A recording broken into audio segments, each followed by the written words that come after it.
Agora, eu começo o programa falando de memória.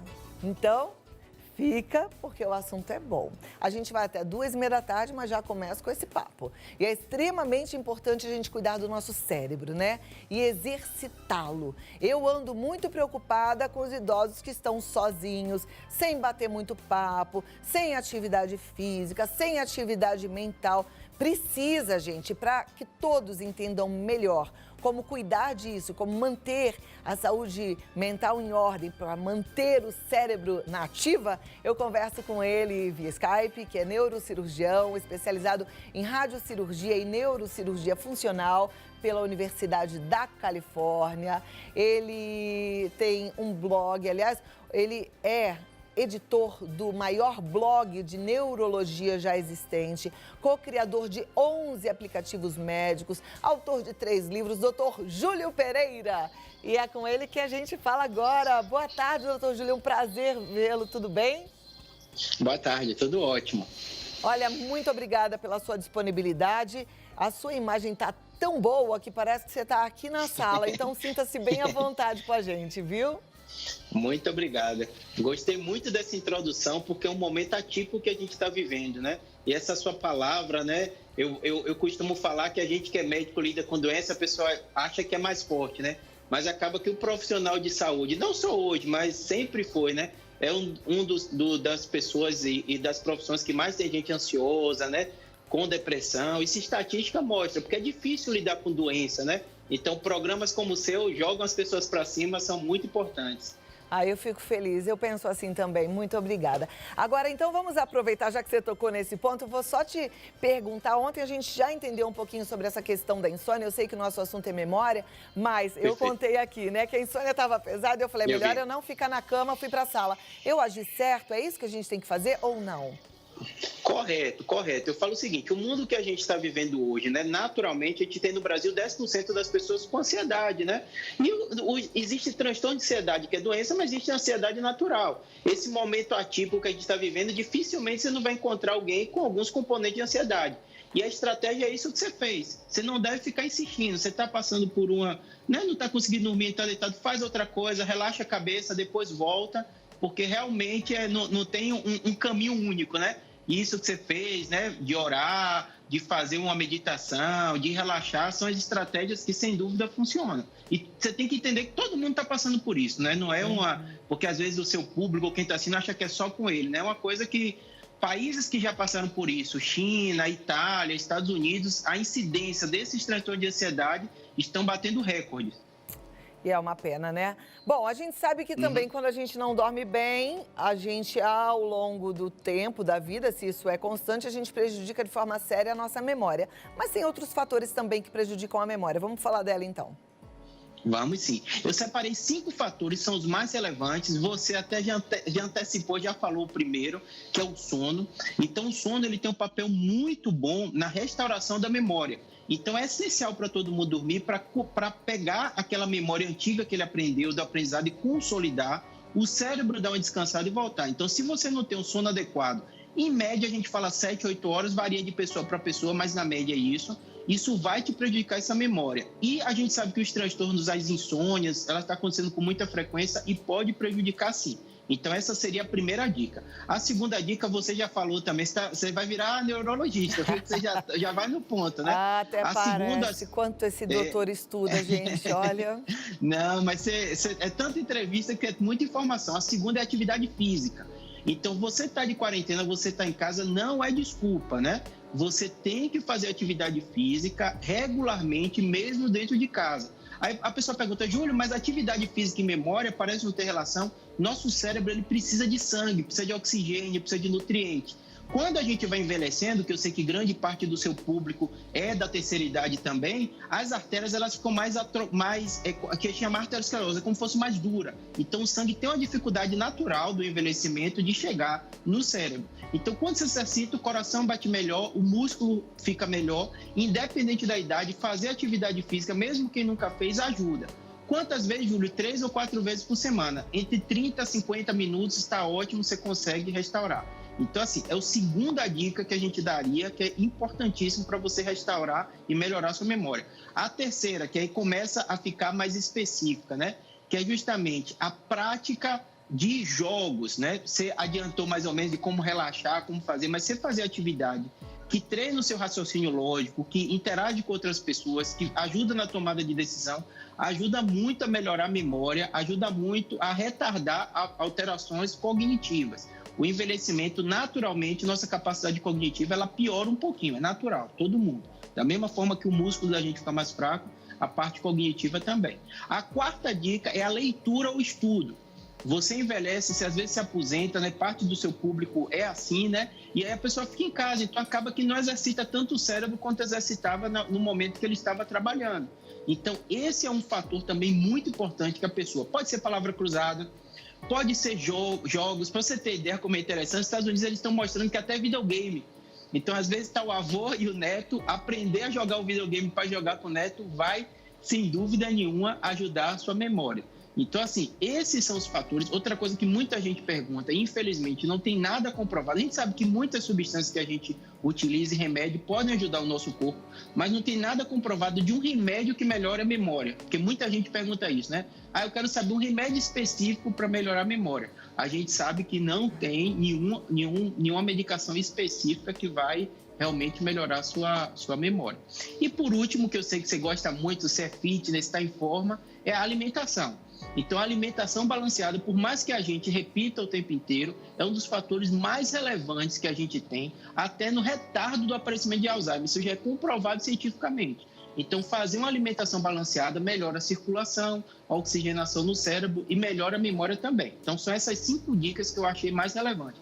Olha que maravilha, é bom a gente ouvir tudo isso, né? Doutor, as pessoas que ficam sozinhas nesse momento de isolamento é o que mais me preocupa, né? Mesmo elas fazendo tudo isso, elas vão ter também prejuízos? Vão ter prejuízo. Eu falo que a saúde, ela ajuda a gente a entender a doença. Então, o principal motivo, e esse programa ajuda muito isso, é esclarecer. É natural o isolamento social, isso já também tem estudos mostrando, ele aumenta a incidência de depressão, aumenta a ansiedade. E a gente tem que fazer o que a gente está fazendo no seu programa agora, utilizar as ferramentas, as tecnologias que ajudam a aproximar a pessoa. O abraço é relevante, é importante. Tem alguma coisa que substitui o abraço? Infelizmente não, mas tem coisas que reduzem a falta dele. Então, principalmente o idoso que está realmente, eu acho que está mais sofrendo, né, nessa situação, é usar essas estratégias, conversar com os familiares, não ficar falando só de doença, né? Eu vi que seu programa hoje vai ter receita, vai ter artesanato, fazer outras coisas que tirem a mente desse pensamento só da doença. Que coisa boa. Você falou que não tem nada que substitua o abraço, né?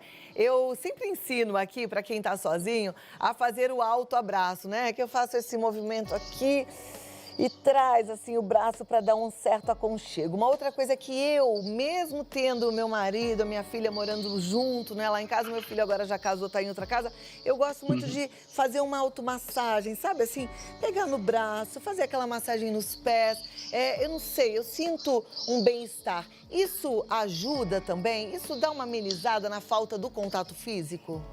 Ajude muito. Para você ter ideia, eu sempre falo que a ciência ela vai aprendendo com o tempo e outro, né? Então, antigamente, até essas artes chinesas, né, o médico me olhava de lado, eu me incluía um desses, né? E ficava meio assim, será que funciona? Hoje a gente sabe o poder que o toque tem. Tanto a acupuntura já é cientificamente comprovado, já era da medicina, né? Então, o toque é importante, você conhecer o seu corpo é importante também.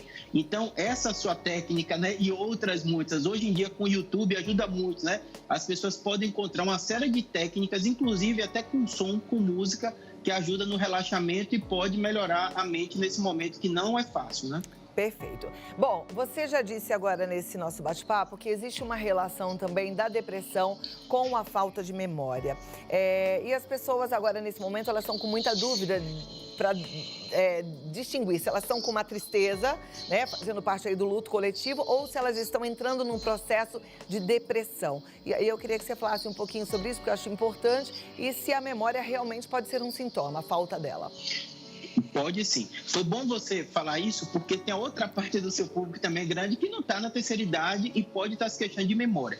A principal causa de queixa de memória nos consultórios dos neurologistas, do psiquiatra, é relacionada à depressão. Porque como você está deprimido, ou estresse também, ou depressão ou estresse, você não tem atenção, então você não memoriza também as coisas. E isso também dificulta.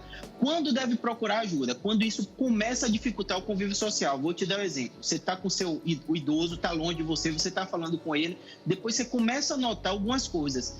Piora no autocuidado, né? A gente está em casa, mas provavelmente você também faz isso, faz a massagem, faz skincare, faz... Então, o cuidar do corpo é um sinal importante. Quando a pessoa começa a descuidar da aparência, isso é um fator relevante. Segundo fator, isolamento social. Então, quando a pessoa está deprimida, está com transtorno de ansiedade, ela se afasta de todo mundo, então já não está respondendo seu WhatsApp, ela não tá mais em contato também com a família, isso é um sinal de alerta também.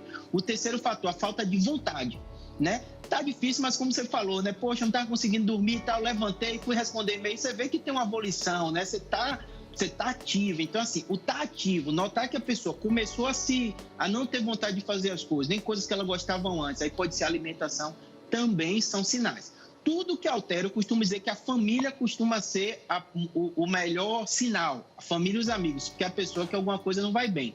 Isso começa a prejudicar, tem que procurar ajuda. E eu costumo dizer para os pacientes, que eu sou até cristão, também evangélico, a gente tem que entender que as doenças neuropsiquiátricas, elas são doenças. Ninguém culpa ninguém por ter um infarto agudo do miocárdio, por ter um AVC, por ter um câncer. Então, a mesma coisa acontece. Se a pessoa notar que esses sintomas estão presentes, ela tem que procurar ajuda e não achar que é culpa dela, porque ela está acontecendo com isso, porque às vezes são neurotransmissores que pessoas nascem um pouquinho mais baixos, uma incidência até alta, o Brasil dá quase 8, 7% de depressão, e o médico às vezes ajuda, ou o psicólogo com terapia, ela cria estratégias para melhorar isso, ou às vezes até com medicação que consegue modular. Perfeito. Agora, só para terminar, porque o nosso tempo, tudo que é bom parece que dura pouco, né? O tempo voa.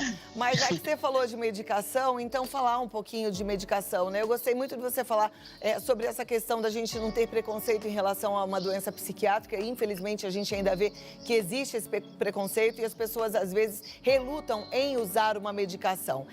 As medicações, elas afetam a memória? Vale a pena, quando a gente coloca assim na balança, uma medicação vai afetar a memória, mas em contrapartida vai ajudar no processo de depressão? Isso é sempre uma questão, né? Perfeito. Eu até costumo brincar, eu sou neurocirurgião, eu tenho lido com tumor, doenças muito graves que muitos desses pacientes ficam deprimidos pelo diagnóstico. Eu costumo dizer o seguinte, eu separo dois tipos de paciente, o que morre de medo de remédio e o que adora remédio. Os dois não são bons, né? O que adora remédio, o risco é porque às vezes eles criam dependências de remédios e ajudam para dormir, e isso pode piorar a memória, isso pode criar uma dependência química. Os que não tomam remédio de jeito nenhum é ruim, porque ele às vezes não sente o corpo restaurar. Então, às vezes, a gente médico tem que dar um remédio por um momento para aquela pessoa voltar ao humor dela, ao basal, voltar a dormir bem, para depois ir retirando a medicação. Então, nem 8, nem 80, né? Tem que ter um meio termo e com acompanhamento médico. Brasileiro, a gente sabe, né? A avó toma e dá para o neto, né? O tio toma e dá para o sobrinho. Não pode fazer isso, tem que ter acompanhamento. Cada pessoa é uma pessoa. Tá, joia. Doutor, muito obrigada pela sua participação, muito obrigada pela sua ajuda aqui com a gente. Vou passar os seus contatos, mas te aguardo em breve para uma próxima oportunidade, tá bom? Obrigado pelo convite. Eu que agradeço. O doutor Júlio Pereira, ele está no YouTube como Neurocirurgia BR. Entra lá porque é um canal excelente, tem vários aplicativos. E aí o contato é o 11 99503 8838. A gente precisa se cuidar. Se quiser marcar um bate-papo, hoje tem a telemedicina que facilita, é o 11 4200 2300. Tá bom? Vai lá.